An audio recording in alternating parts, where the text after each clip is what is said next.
Jadi service ini adalah untuk service buat konsumen. Jadi spiritnya adalah bagaimana kita bersama-sama bisa membahagiakan konsumen masing-masing. Jadi kami nggak melihat itu adalah persaingan.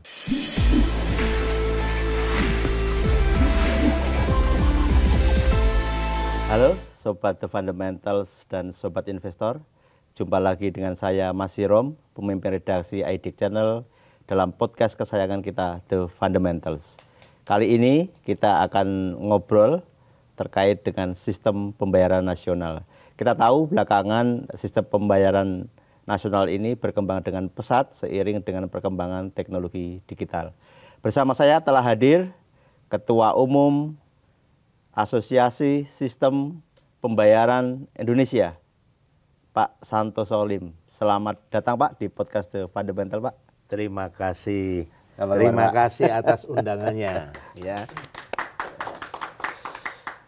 Kita kalau ngomong sistem pembayaran nasional ini langsung di otak tertancap KRIS ya Pak ya? Iya, betul sekali. Bacanya KRIS, QRIS atau KIRIS Pak? Bacanya KRIS. KRIS ya Pak? Iya. Kan Iya. kadang kalau orang-orang masih berbeda Pak. Ada yang KRIS, ada yang QRIS. Tapi sebetulnya yang benar adalah KRIS. Gitu. Nah, Pak Santoso ini salah satu tokoh yang terlibat kelahiran KRIS Pak ya, bersama tentu dengan Bank Indonesia gitu. Pak boleh diceritakan Pak mungkin ASPI Pak, Asosiasi Sistem Pembayaran Indonesia ini sebenarnya organisasi seperti apa dan apa kontribusinya terhadap pengembangan sistem pembayaran nasional ini Pak? Iya. Jadi ASPI itu adalah Asosiasi Sistem Pembayaran Indonesia yang dimulai ini adalah para pemain-pemain sistem pembayaran ya bersama-sama membangun suatu asosiasi dan tentunya asosiasi ini juga disupport dan diinisiasi juga oleh Bank Indonesia karena Bank Indonesia membutuhkan partner di dalam eksplorasi sistem pembayaran. Saat ini anggota kami ada lebih dari 265 terdiri dari bank maupun non-bank. Non-bank itu seperti apa?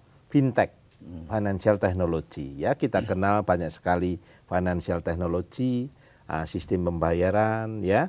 Jadi semua guyup untuk bersama-sama mensukseskan sistem pembayaran Indonesia.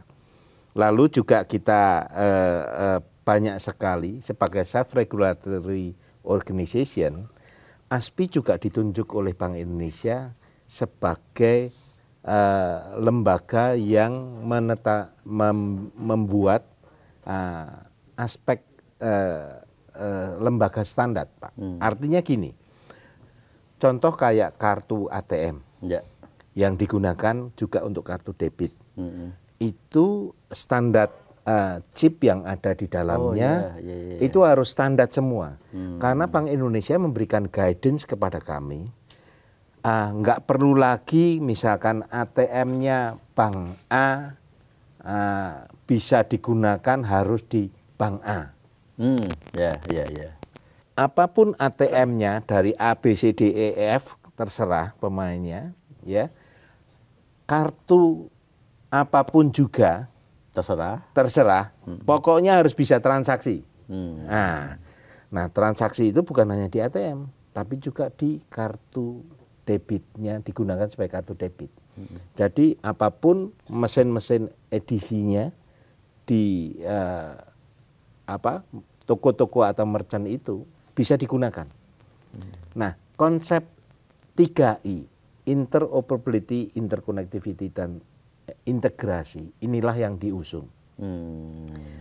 Objektif yang ingin dicapai waktu itu adalah supaya lebih efisien. Jadi SRO ini dibentuk untuk sebagai wadah, ya, untuk bisa berkolaborasi, berdiskusi antar pemain dan juga bisa menjembatani juga aspirasi ke Bank Indonesia. Demikian juga sebaliknya. Jadi asosiasi ini sangat efektif karena ada dua peran tadi sebagai SRO, tapi juga sekaligus sebagai lembaga standar Inilah yang menjadikan banyak creativity di dalam sistem pembayaran yang saat ini ada. Memang tadi kembali lagi mulai dari kartu, akhirnya mulai kris. Disitulah kira-kira Pak. Ya, Pak. Pak, kalau kita bicara tadi ASPI ini sebagai SRO gitu. Ya. Kewenangannya sejauh apa sih Pak? Kewenangan kami ya, selain kami memang memberikan masukan kepada Bank Indonesia, tapi kami ini juga punya kewenangan, kita diberikan hak untuk mengatur. Mengatur adalah satu ketentuan-ketentuan yang bersifat teknis dan mikro. Misalkan tadi sebagai lembaga standar, kita harus tahu standarnya chip itu apa saja teknisnya. Lalu ada standar teknis, ya, karena standarnya platform teknisnya itu harus bisa diaksep di semua mesin yang dimiliki oleh PJP itu. Jadi standar ini dari standar teknis, spek operation, dan juga ada tata kelola yang baik. Semua anggota yang tadi 265 wajib mengikuti? Wajib mengikuti. Kalau nggak ikuti mah rugi Pak ya? Ya. Karena nggak bisa transaksi tempat lain. Karena tidak boleh transaksi di Indonesia Pak. Oh tidak boleh ya. Iya. Jadi di situ. Ya. Pak, kalau tadi 265 kan tentu PJP tadi tidak hanya bank, non bank juga banyak. Ya. Kultur bisnisnya kan berbeda mungkin ya. Ya. Nah, bagaimana Bapak menyikapi kondisi ini? Kami semua guyup pada saat berbicara sistem pembayaran. Artinya gini, contoh pada waktu di develop fintech, sistem pembayaran bukan hanya bank yang menerima, tapi juga fintech. Kami duduk bersama-sama. Bank tidak anggap sebagai pesaing, Pak.